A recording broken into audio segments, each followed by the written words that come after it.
So I'm so excited, Carey. I've been looking forward to this like all week. Me too. Me too. Thank you. I cannot wait because I have not seen or heard like your whole story. So I just want you to take your time and tell us your story. Okay. I'm going to ask you more questions than that. Yeah. But we'll start Yeah. off. Okay. All right. Let me press record. Recording in progress. Hey everybody, this is Vanessa Wood with Ag Talk Your Story Matters, and I am sitting down with Carey Portell.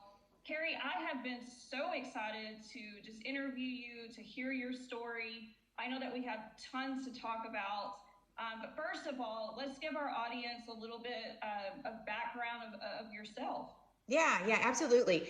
So I am a partially disabled cattle farmer here in East Central Missouri, and my disabilities continue to deteriorate. So we have recently decreased our cattle herd. So we went from about 140 down to about 60 right now. So it was a pretty significant decrease. But the reason and how I got those disabilities is that nearly 12 years ago, in December it'll be 12 years, two of my children and I were hit by a drunk driver.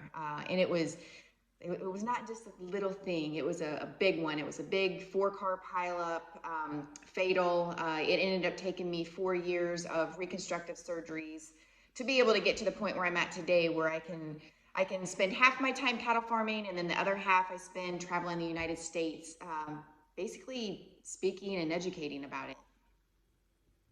Wow. Oh my goodness. I don't even know where to start. So Carey, first of all, were you raised in an agriculture background? Was the cattle industry new to you, or had you been in it for a while? Yeah, no, cattle was completely new to me. So we grew up in rural USA, and agriculture was, of course, all around us. We actually were into horses. My dad raised and trained horses. They were in the rodeo, team roping. And, we would have a handful of Corriente cattle every summer just to be able to rope with. And then we had like small hobby farm. Like we would always have maybe some rabbits, butchering rabbits, some chickens, stuff like that. And, it was always my dream that I would love to live on a farm. I loved everything about it. And whenever I met my husband, he had gotten out of cattle farming for just a little bit, and we decided to get back in. And then our crash happened, and boom, we ended up selling everything. And a little bit after that, we were like, you know what? We didn't do anything. This wasn't our fault. Let's just bite the bullet and we'll just figure it out. So we went like gung-ho, and immediately just got like 140 cows and went at it. But cattle farming, you wouldn't think would be a sort of therapy, but I'm telling you, it can be every type of therapy that you could need. Yeah, I definitely want to hear more about that. My background is equine too, and I used to do a lot of equine therapy, hippotherapy. So I totally believe in working with animals and how they can really stimulate and get you better physically, mentally, and spiritually too. Carey, if you don't mind, would you be gracious enough to take us back to that day and just tell us a little bit more of, what happened and what you did after that to get back on your feet? Yeah, absolutely. It's it's one of those definite ticks in your not timeline. It's before and after. Like that's just how you explain it now. And people ask that, they're like, okay, was that before your car crash or was that after? So like we were hit on a very odd day to be hit by a drunk driver, like in my own opinion. So it was on a Wednesday at 6:20 in the evening. So it was, not the normal day that you think about somebody just being out there, just being smashed on the highway. But I had come home. I had just transferred from a full-time photography studio, and I went back to the medical field. And on Wednesdays, when I got done with my X-ray and MRI job, I would teach a class called Zumba. I don't know if anybody knows what Zumba was, but it was like the craze at that time, and it was just going nuts in our community. So on Wednesdays, I went and taught Zumba, and I grabbed two of my girls before we left, and because sometimes the ladies need babysitters, and then off we left. So my girls at the time were ages 10 and 12. And the next town where I teach is about 12 minutes away, and about 8 minutes into that drive, I mean, it was just, we went from laughing in my car to me just absolutely stopping in shock, and all the things going through your head saying, this is going to happen. Like, this is going to happen. I know there's no way I can stop it. I remember asking myself, okay, maybe I can try to avoid it or lessen, that impact. And then, like right before we hit, like in my heart, I said, man, Carey, like you're not going to make it. Like, this is going to be really, really bad. And I remember at that point, I asked God, I'm like, please, just everything in your power, just give it all to me, and just please, please save my girls. And then that was it for me. Like, I was knocked unconscious, and I don't think I was out for too long, because I remember waking up and my girls were just yelling at me, like, mommy, please wake up. Are you okay? And you wake up really confused, and you're trying to figure things out, and then it starts to like kind of come back to you. And hearing that panic in their voice, the only thing I wanted to do was make sure that they were okay. Yeah, I mean, definitely that's a mother's instinct, but oh my goodness, you were just giving me chill bumps, because it literally is a parent's worst nightmare is knowing that you're not in control and that something's going to happen, and if you don't know if you're going to come out of it. Goodness, Carey, I just want to say I'm so glad that you're here to tell your story, and I'm so glad that God protected y'all. He did. I feel like he asked exactly what I wanted him to do, and he may have not stopped it, but I felt like he kind of put his arms around us and buffered as much as possible. Yeah. Were your girls hurt at all? Or? They were able to heal in about 6 weeks. So, besides all the bruising and the glass and all that kind of stuff, our daughter, who was in the front seat, she had a really deep seatbelt laceration that fortunately didn't go all the way into her abdomen. They were able to suture that up and get it closed. And then my daughter in the back seat broke her arm, and then I think one of her legs it was really significantly bruised, where it hurt to walk. But if you've ever seen the pictures of our car, you're looking at it and you're like, there's no way 3 people come out of that alive. There's just no way. And then here we are, we did. Wow. So, obviously, I'm sure you were taken to the hospital. Tell us a little bit about your recovery journey and what that looked like. Yeah. So it was really foggy that night. So they tried to fly me, and they couldn't. Once they got there, they knew they couldn't do it. So my girls actually went into ambulance, or in an ambulance to the hospital in the opposite direction as me. So they had what they considered moderate injury. So they took them to our local hospital. I had to go an hour and a half east of us. I stopped at a little local hospital along the way just to make sure that, like I didn't have any bleeds, internal bleeds or organ damage and stuff like that. And once they realized that it was pretty much all bone damage and then, severe concussion, they transferred me to Barnes Hospital in St. Louis. And it's like, there's so little of that in my memory at all.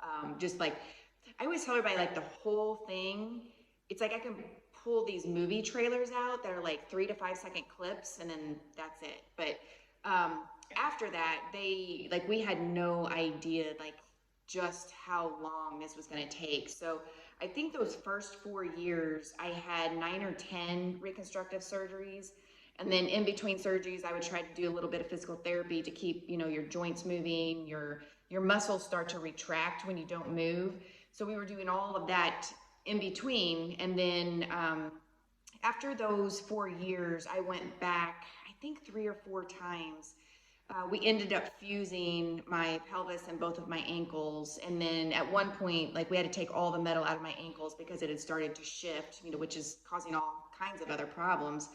But yeah, it was, I basically did nothing for 4 years except heal, have surgery and heal over and over again. Yeah.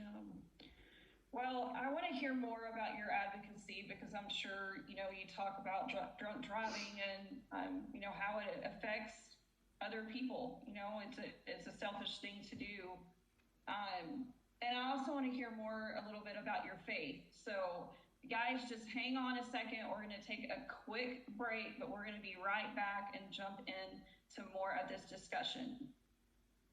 You're doing great, Carey. Awesome. Thank you.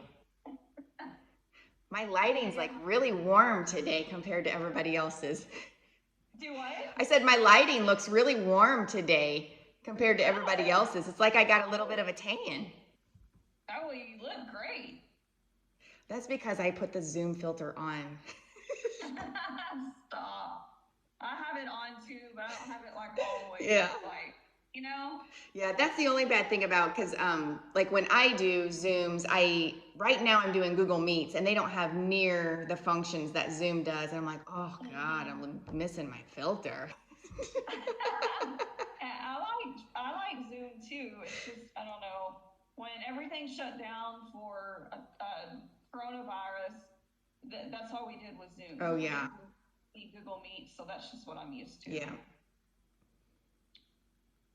Okay, so what do you think should come next about what we need to talk about, Carey? Do you want to talk about? I mean, if you want to go in like right into the faith side, you can say, you know, like, hey, you know, like, you know, how did your faith or God play into your recovery or something? Because it was definitely a big part. Absolutely. Okay, everybody, we are back from the break and are excited to hear the rest of Carey's story. Carey, you know that Ag Women Connect is a Christian-based company, and I am big on faith and telling stories through how, you know, God really works in our lives. So I'm sure you've asked yourself the question over and over, you know, why did this happen? And I want to hear a little bit about that, and then just how God has moved through you to help others possibly in this situation. Yeah, I love to share that part. And that's actually one of the aspects that really drew me to Ag Women Connect, is that you weren't afraid to put it out there, that you guys had a faith foundation in that. I tell you what, I spent a lot of time in a hospital bed in the middle of my living room, and I couldn't do anything. I mean, literally nothing, because at one point I couldn't even transfer over to a wheelchair because my bones just weren't stable enough for the movement. So, you know, you have a lot of time to talk to yourself, but I talked to God like nonstop, you know, and for me, it wasn't, I don't know why this didn't come to me, but I never asked like, why did this happen to me? I had the question of someone died, someone lost their life in something that I was involved in. And it really messed with my head for a long time. And my question just kept going back to God is, I know you don't keep us on this earth unless you still have something for us to do. So my question was like, what am I supposed to do for you? And it was very quiet for a long time. Like he just refused to give me that answer. And in retrospect, I'm like, he wasn't ready to give me the answer because I needed to heal first. Like and physically I was in absolutely no condition to make any plans for the future. Like I just needed to get through the chaos, the tornado that I was going through at that time. And it was somewhere around year 2 of recovery. And I started getting these little things. And it was, I told my husband, I said, man, it's like he's like here poking me in the shoulder saying, hey, when you're done, this is what I want you to do. And it was to share my experience and the lessons that I had learned through all of this. And I mean, I was a hard no. I remember saying, God, you know who I am. That's not what I do. Like I am the most introverted 35-year-old you've ever made, you know, and speaking in front of people before this happened was actually my worst fear. And, you know, through the next 2 years, it just kept getting stronger and more adamant, and he kept getting louder because I kept saying no. And one day I was talking to him and I said, fine. I will figure out how to do this. I am terrified. And I have a very sarcastic, humorous relationship with God. I mean, it truly mimics my husband and I's relationship because they both always know that they're going to win. They just do. So I was at a presentation, and I think I had already given 3 at this point, just 20-minuters, like nothing big at all. And when I got finished, I was sitting in the audience listening to the other speakers, and I mean, I was having this in-depth conversation with him. I didn't hear anything else that was going on in the whole auditorium. And I was like, listen, like, I need you to point blank, like, hardcore tell me, what am I supposed to do for you? And it's like he was standing right there. He said, Carey, I need you to do the thing you've been most afraid of your entire life. Speak up. And I remember I literally hung my head, and I shook my head no, and it was a no of, I cannot believe this. And then pretty soon that no started going to, okay. I'm like, if this is the path that you're wanting me to take, I'm like, that's what I'll do. I don't know how good I'll be at it, but this is what I'll do. And then I think that was at the very end of 2014, and I've been going hard at it ever since. And some days I look around and I'm like, I cannot believe this is what I'm doing in my life. Yeah. Like, it's so fulfilling now. And I, like, my path, when he put me on there, it is the most clarity I've ever had in my entire life. That's incredible. Well, something that I heard just in the beginning that you said, that I believe that, you know, there are times to take action, and there are times where God is really quiet, and then there are times as your story progressed, you know, God was, I mean, there's no way you could deny it, right? I mean, he was really jumping up and down and telling you to do this. And so I just want to say, you know, to the people out there who might be in a quiet season right now, that it's okay, you know, just because you don't get an answer from God immediately, just to keep praying, you know, and to keep thinking about it, and he'll guide you. And if he tells you to go, then you got to do it, right? Yep. Do it scared. Do it scared. That's right.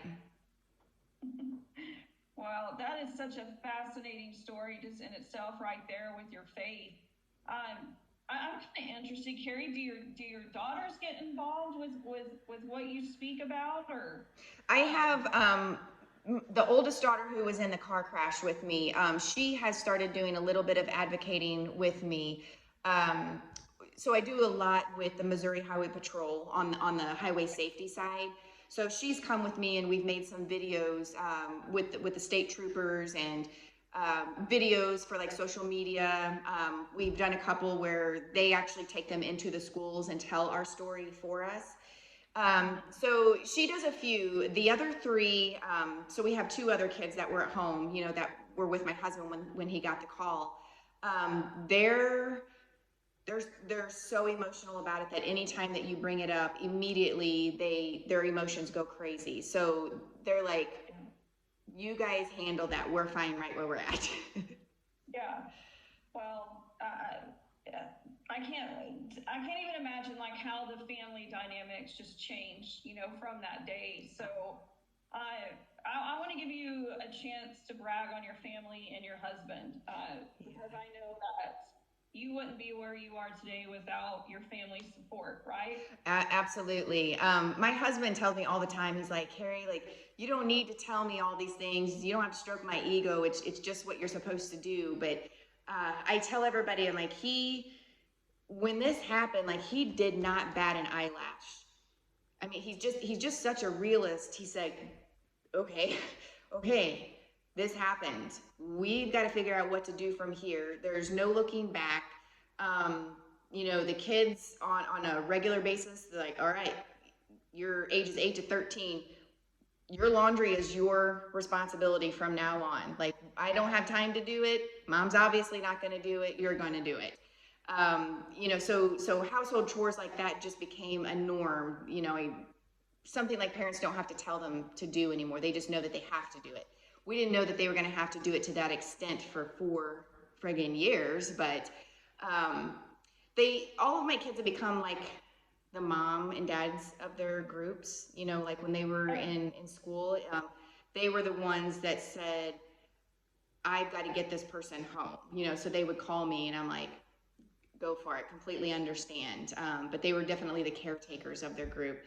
But my support system because I felt so guilty not being able to get to be the mom that I should have gotten to be to my kids, because you know how much kids can change in a 4-year time period. Like sometimes that growth is just astronomical, and there was no more going out into the yard and playing with them. Like that didn't exist. I could wheel out there and watch them for those 4 years, but there was no me getting out there. And it was, having so many surgeries, I couldn't drive for so long.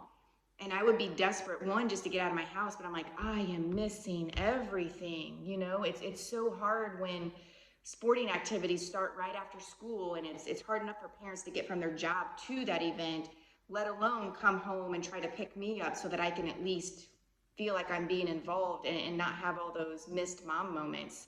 And my husband was fantastic at that. Like, he is just a born leader. Like, that's just what he does. It's what he does in his job. And he basically just took all of those skills and brought them home and coached me in the times where I couldn't coach myself, because there was lots of valleys. And every little trivial success was this huge hill that I got to go up on before I went down to my next valley. And I cannot sing his praises enough for sticking in there and being as patient as he was, because he never got upset. He just took it all in. And I thought, gosh, if we were in opposite places, I can't imagine the stress that he is feeling as my caretaker, and then now the primary caretaker of our entire family. Yeah. Oh, that's a beautiful story. Yeah, I can't imagine either, but I'm so thankful and glad that God brought you two together. He always knows what he's doing. Doesn't he? We've said the same thing. We said the exact same thing. Man, he knew what he was doing, like the yin to my yang. Yes. And even though we get aggravated or mad at him, I look up to God too. That's kind of funny because I have a little bit of a sarcastic approach with my relationship with God too. And I'm like, okay, I see what you're doing here. You're going to win. I know.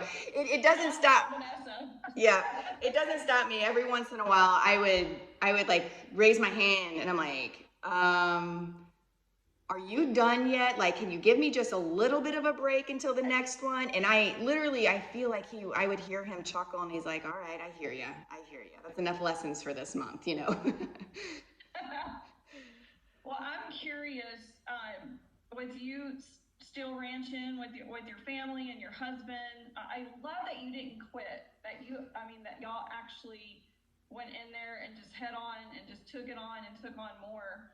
Tell me how agriculture and the cows have helped you. Yeah, immensely.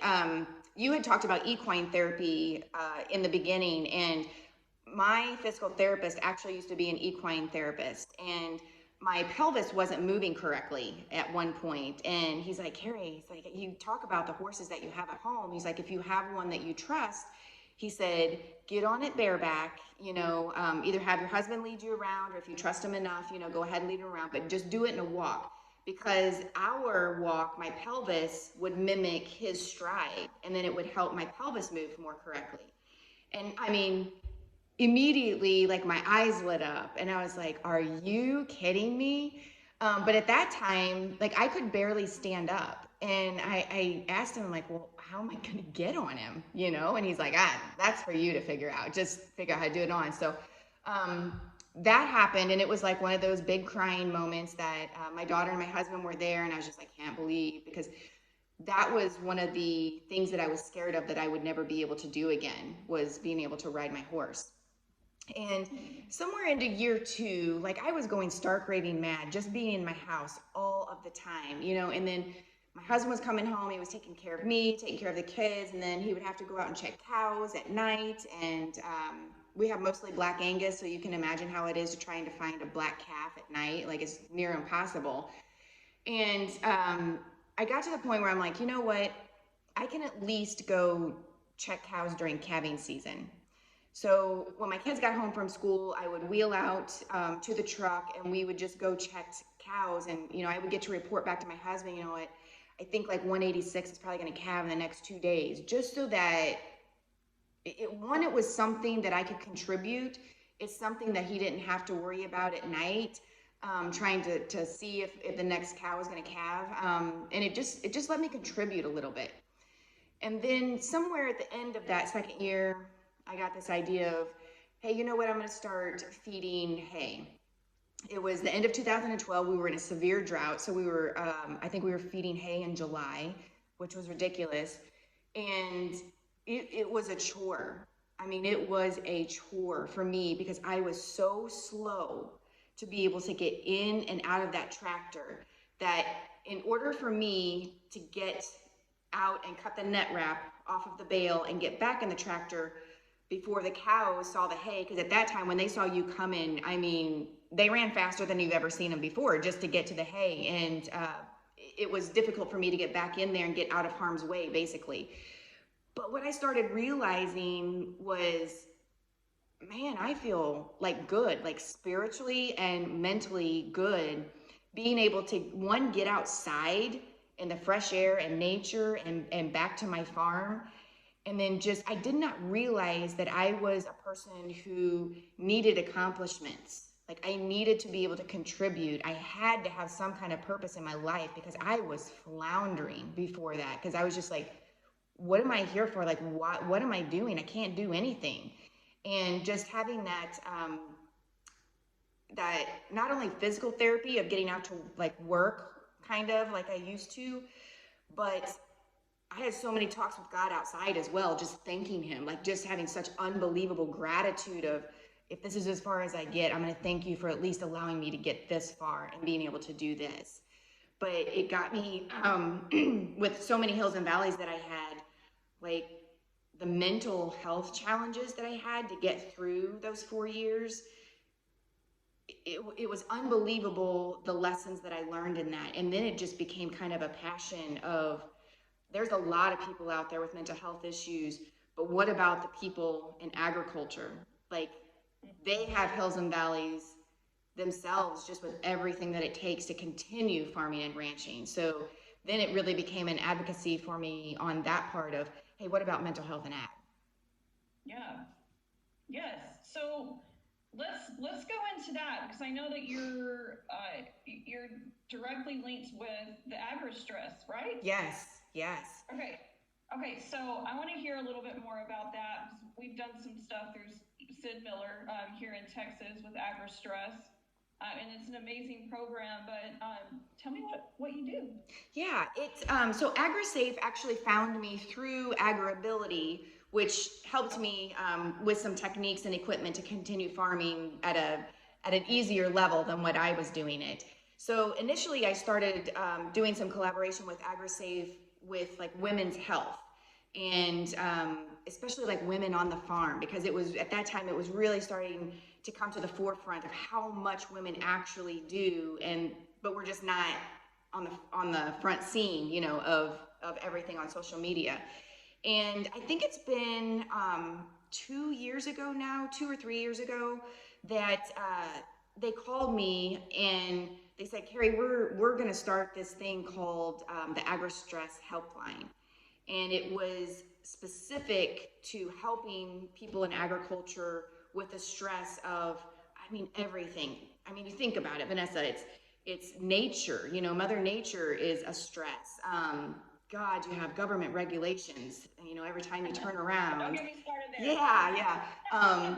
Natural disasters, because everything's going great, and then hail comes in and takes out your whole crop, or like us, cattle prices may just bottom out, and you're like, what do I do now? And what we're finding out is all these like farm accidents that happened back in the day, they're figuring out now it wasn't really an accident. It was the farmer that couldn't handle the stress anymore. They were telling themselves, my family would be better off without me because I just can't make this work. I can't make a living for my family the way that I want to, or this is all that I know. It's all that I've ever done. And now I'm aging or I've got cancer and I'm not able to do it anymore, and they're losing their identity.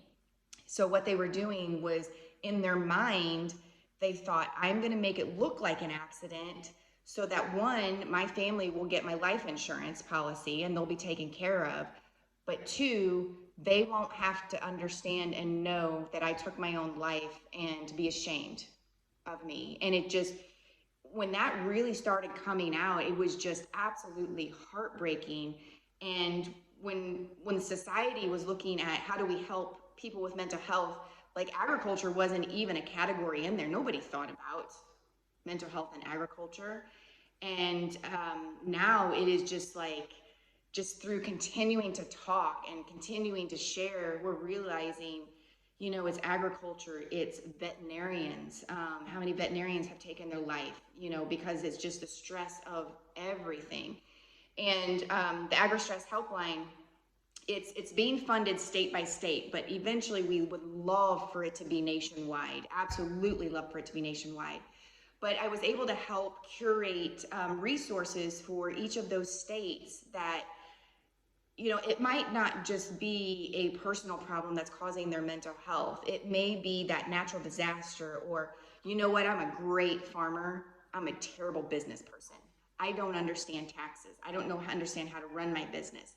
So when they call into the AgriStress helpline, that person who is answering them has been trained in farm response, which is through AgriSave. They're going to understand already the risks and the I guess mental health challenges that happen in agriculture, so that farmer or rancher doesn't have to spend the first half hour just explaining why they're stressed out, because most people don't understand what it is like to be stressed out in agriculture. So those resources, they're going to say, you know what, you don't understand your taxes.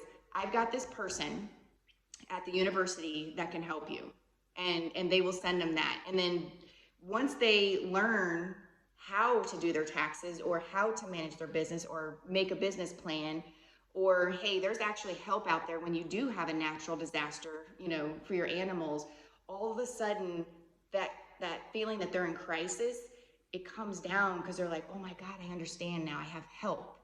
So, you know, it's not just I'm struggling with just life. It is, there might be a certain situation that's happening that we can help lessen that stress just by giving them the resources. So I'm proud to say that I am the Missouri AgriStress rep. So we're trying. I think we just added on 2 more states. So we really hope that every state has been funded. And I know, like, when we approached Texas, Texas like took it and ran with it. Like, you guys are our biggest supporter. Well, I'm getting, well, for one, I'm getting a little emotional with you talking about, I had not heard of the accidents that were not accidents. So that was the first of hearing that, and that is absolutely heartbreaking.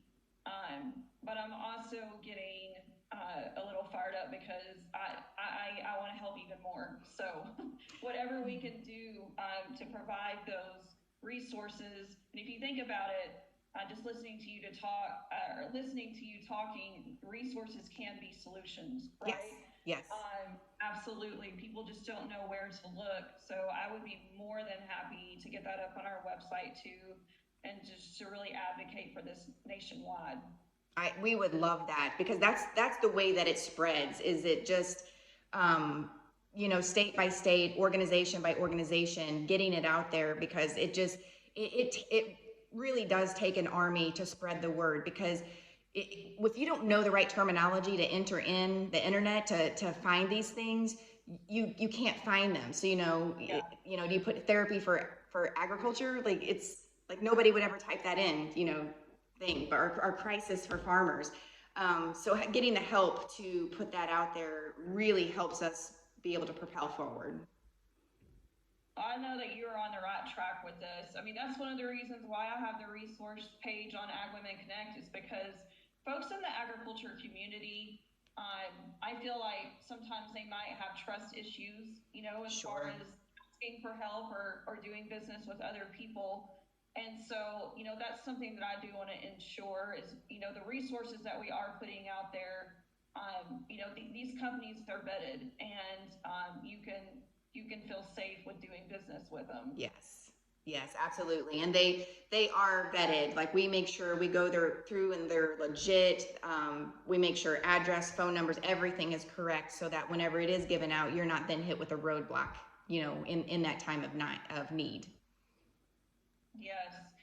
And so tell us, so now they're saying that the people who represent agriculture is now less than 2%, right? So where do the suicides, I don't even like using that word, but where is the percentage of suicide to that 1% now? I'm not sure what the most current percentage is. I know that we're really big into teaching QPR, which is suicide prevention for the layperson. But the great thing about AgriSafe is they have curated QPR specific to the agriculture world. So when we teach it, it's going to be the stresses of agriculture that connects with, ending your life. So I can't, it's in QPR, but I can't remember what the actual percentage is right now, but it's much higher than you think, because every time I say it, like, people do this, like, what? Like, we can't believe how high it is. And it's just from really doing the research. And one thing that I know the pandemic was awful, but it really got mental health up onto the surface. And I don't know if it's just because I work a lot in mental health and ag, but I just keep hearing about it more and more often. It makes me so proud to hear us talking about it and just breaking that stupid stigma of farmers are too proud. They're too rogue to be able to ask for help. And we're finally realizing by continuing to talk about it that, you know what, it's not worth it. My family does need me, they love me, and ending my life is not the solution. Absolutely. Well, and the only reason why I brought that up on the statistic side was just because this should be deemed as a national crisis, because it absolutely is. And I just think that there needs to be more people focused on these stories. There needs to be more advocacy for it. Whatever we can do just to pull together. And but what you said, I have to agree. More people are talking about mental health issues because of what we experienced with COVID. So I guess we could say that's something that that's something good that came out of that season. At least one positive that came out of there. It was not an easy season, but you're completely right. So tell me, Carey, a little bit more about what do you speak on as far as driving drunk? How else to say it. It is, impaired driving, because now I'm all, like, since I've been working with MoDOT, there's so many different kinds of distracted driving. Like here's one bad thing that came out of the pandemic is drugged driving has really increased. And it's not just illegal drugs. It's, hey, I'm having mental health issues, and they go to the doctor and they've got 2 to 3 medications that all cause drowsiness or cause your mind to not think the way that it used to. And a big one of those is Neurontin, also called gabapentin, that they're having a really big problem with. And that is used for, like, nerve damage. And so people they're driving with it and not understanding that their mental capacity is not the same. And so it's basically drugged driving. So that's something. So specifically, schools is the only presentation that I do specifically for distracted driving. It is, man, I'm telling you, this time of year right now for schools is awareness time, and September and October are very heavy with schools, and it is a sobering presentation. Like, man, I just get to it, and I tell them the most vulnerable details. It's very heavy, but yet I lift them up as well, because I always talk about perspective, choices, attitude. And I have done a few things for, like, MAD and SATOP, where I talk to offenders, and, try to get them to see what their choice to drive, being impaired actually does, to a person like me. Now, every presentation, regardless of who I'm talking to, I do always share how I obtained my disabilities and with the impaired driving, because that could go in front of any audience, because we all know in agriculture, like, we're just a beer drinking group, I mean, it's just there. And a lot of people are not trying to hide that. Yeah. I agree. And I say that without judgment, but I mean, we are a industry that does like to drink. Right. And that kind of falls into the mental health too. It does. And I always tell everybody, I'm like, I'm not here to judge you or shame you. When I get out of the hayfield and it's 98 degrees with 98% humidity in Missouri, having a nice cold beer, sitting on the step of my tractor, I'm doing it too. But yeah. I'm not having a 6 or a 12 pack and then driving home, So one thing I really like when in the agriculture part is we're also really, really, really bad about when we're in our farm machinery wearing our seatbelt. Like, most tractors probably don't even need one because nobody's going to use it. And, some of us still have the old farm machinery that don't even have a seatbelt, so you have to be even extra careful. But when all these farm accidents that you guys see during harvest time or during hay season, when, of course, we're much slower when we're on the highway and we have to go from farm to farm, and someone causes a crash because they either are driving too fast or they're just impatient and they try to pass where they're not supposed to. And then you see that this farmer died. And even if they have a cab tractor and they don't have their seatbelt on, they're just like a pinball in that cab, and they're just bouncing off the glass and everywhere, getting head injuries, body injuries. So not drinking whenever you're working in farm machinery, because I mean, think about it, guys, farm machinery. I'm not a crop girl, but I have lots of friends across the United States that are in harvest right now, and you look at that farm machinery and you're like, okay, what do you have in the cup holder in your combine or your tractor? You don't need to be drinking a 12 pack while you're working 18 to 20 hours a day trying to get harvest in. Like that's just common sense. So we need to stop doing that. The other thing that I talk about when I speak to agriculture world is I have resources through AgriAbility and some other organizations that I never knew about prior to this. As an able-bodied person, there was just no reason for me to go find these organizations. But AgriAbility and there's some veteran programs, Annie's Project, there's all kinds of stuff out there that I'm aware of Annie's Project. Yeah. So if you are having some kind of physical challenge, and it doesn't even have to be anything like me, like either where you're paralyzed or your legs just won't hold you anymore. It can be arthritis. There are people who age that have vision problems. Women who have had breast cancer and have to have a mastectomy, well, they can't carry more than 10 pounds on the side that they've had the mastectomy on for the rest of their life. So what do? Well, these organizations come in and say, 1, we're going to teach you how to use body mechanics better. 2, we have engineers on staff that if there's not a product that is like a template product that we can give you, we're going to ask those engineers to specifically make a product for your current condition. Like, it is unbelievable everything that they can do for you. And, without them, there's no way that I would be able to work as a farmer at the level that I'm at today. So I always feel like my 2 saviors were AgriAbility and AgriSafe, because they just came in and gave me both sides of everything that I need to continue on and thrive. You have brought up some really, really good points that I have not even thought of, but just make complete sense. It's just, your story is fascinating, and I know it's just going to continue to grow, and I can just hear all of the good coming out of it.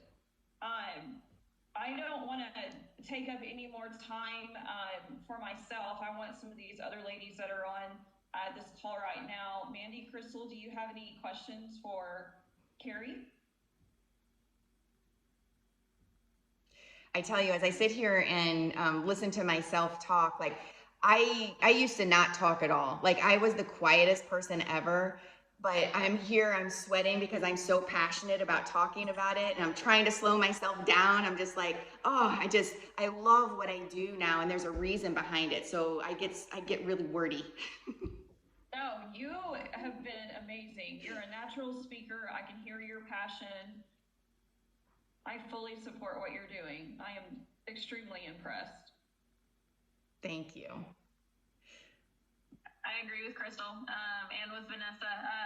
Listening to you, you would have no idea that you are the most introverted person, or used to be. I get that way too. I feel like I'm super introverted, and my husband tells me I'm crazy, and he's like, "No, you're not." I'm like, but I'm an extroverted introvert or introverted extrovert. But when you get passionate about something, like, it's so fun and so easy to talk about it and share your story or share the knowledge that you have. And so I loved hearing it. I've unfortunately had several friends that have experienced similar things. Yeah. Accident and everything. Actually, we're coming up on that date, and it sticks in my mind with them as well. And so just hearing how you overcome and the resources that you use is definitely a great part of the story, I think. Everybody needs to know that those resources are available.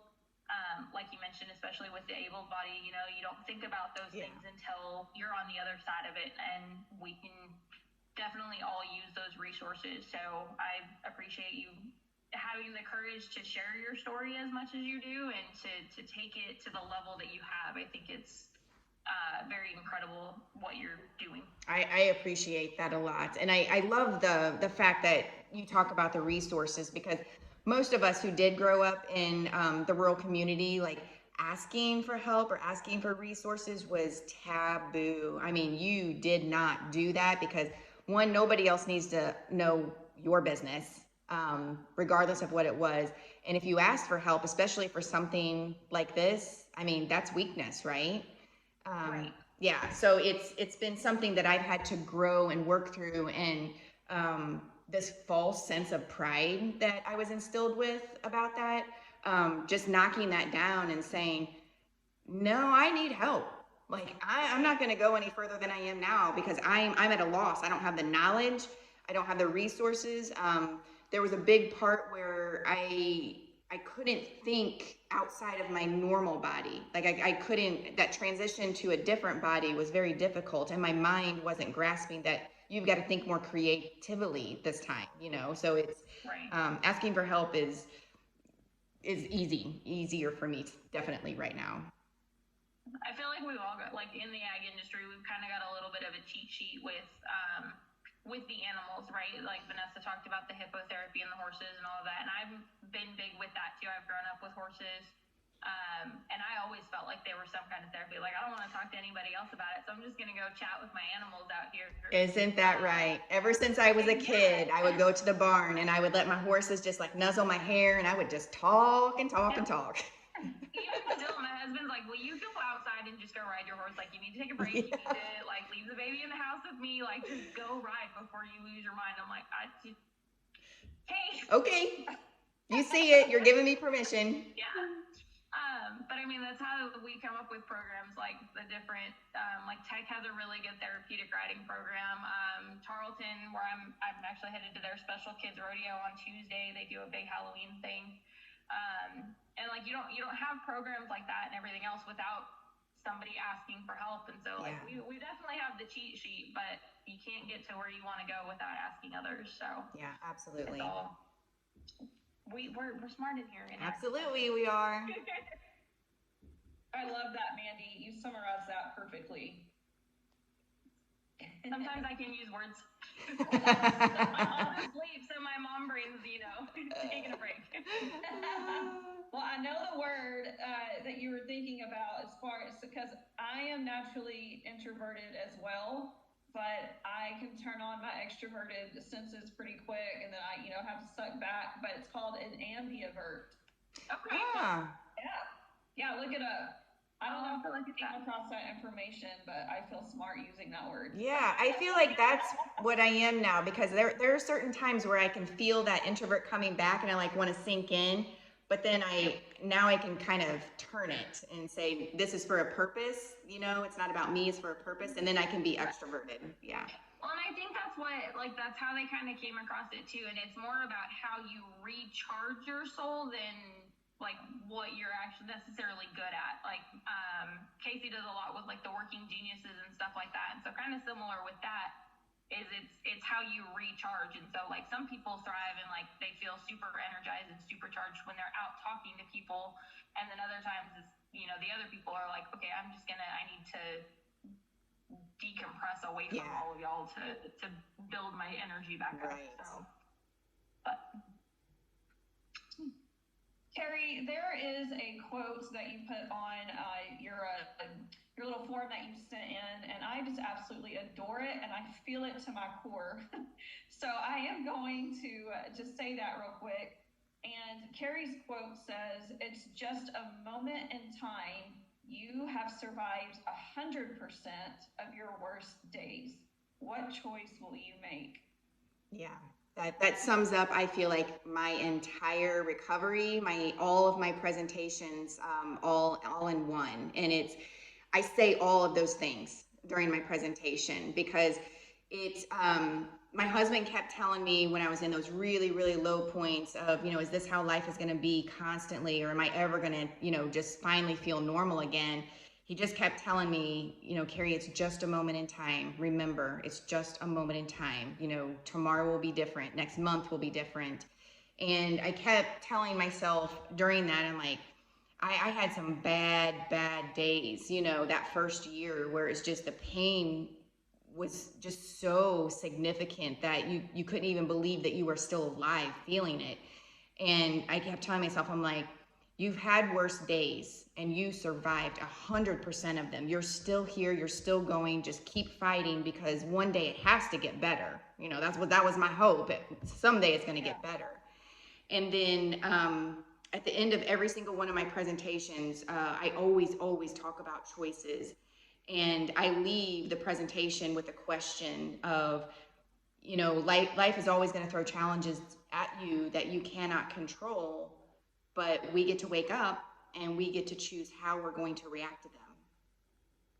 That's right. What choice will you make? I love it. Yeah. We're in control of the way we react. Or I guess another word for that could be respond. Yep. I feel like sometimes reaction to me perhaps might be a knee jerk. It could be, yes. Choice that we make. So I'm like, okay, let's just slow things down. Let's take a moment to think about what's happening and let's respond to it. Yeah, 100%. Well, I think that is a great place to end. Carey, I just want our audience to know a little bit more about how they can get these resources, how they can get information. Tell us what they do to get a hold of AgriSafe. Yes. And stress. And stress. Two different things. Yeah, they're AgriStress is under AgriSafe. So if you go to the AgriSafe network on the web, you're going to head over to their AgriStress helpline page, and there's all kinds of resources. We have the AgriStress crisis line.